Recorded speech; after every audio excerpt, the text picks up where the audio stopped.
Alright, well, I finally got the other wire wrapped up, and this is kind of one of the pitfalls of using house wire, especially if you have the bus stretched in place and there's not much give there. It can be kind of a hassle. So maybe if you do have house wire, you may not want to use it. Just go ahead and spring for just a single strand, the unbound wire, and it might be a little bit easier to work with. So, but it's doable, it's usable if you happen to have it on hand. So now I'm going to go ahead and start connecting these to the terminal strip, and then we'll go top side and start working on putting the feeder wires onto the track. So let's go.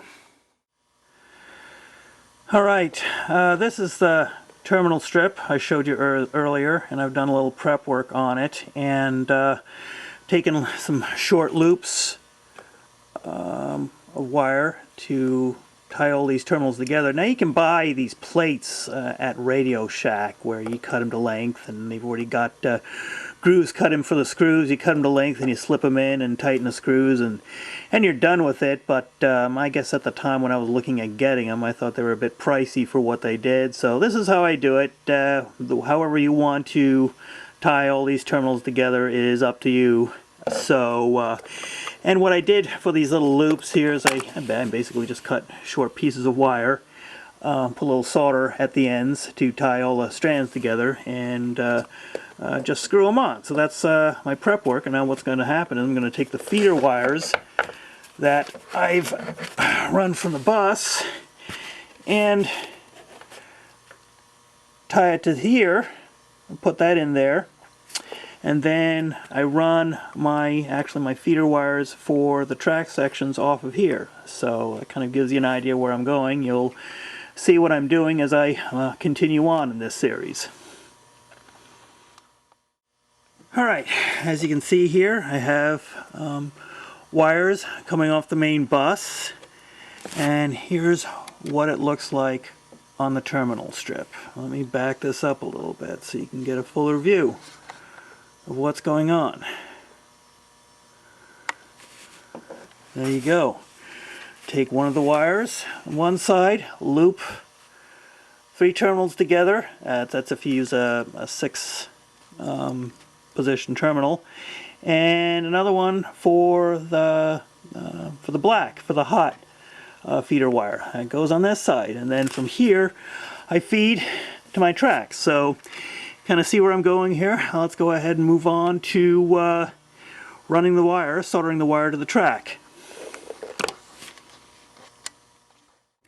I'm going to go ahead and start drilling the holes with the wires.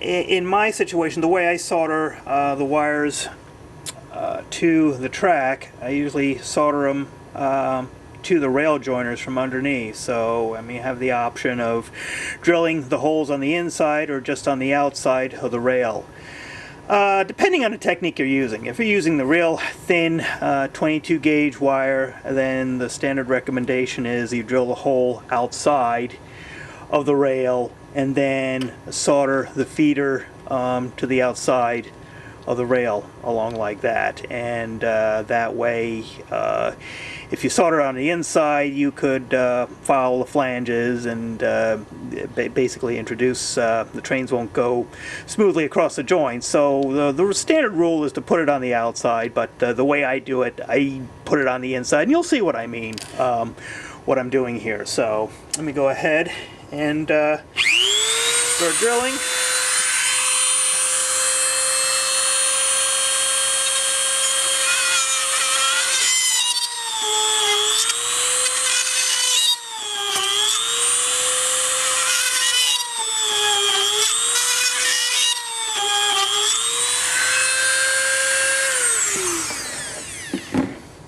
Alright,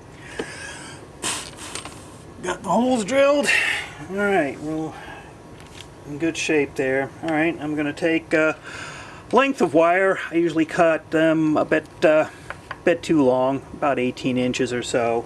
I can always trim it down.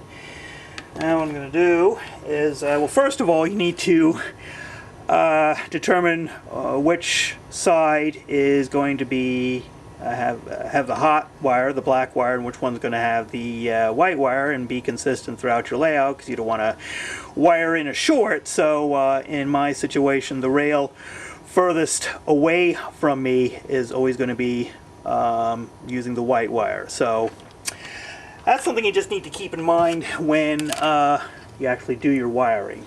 And keep straight, set your standards, and then always do that.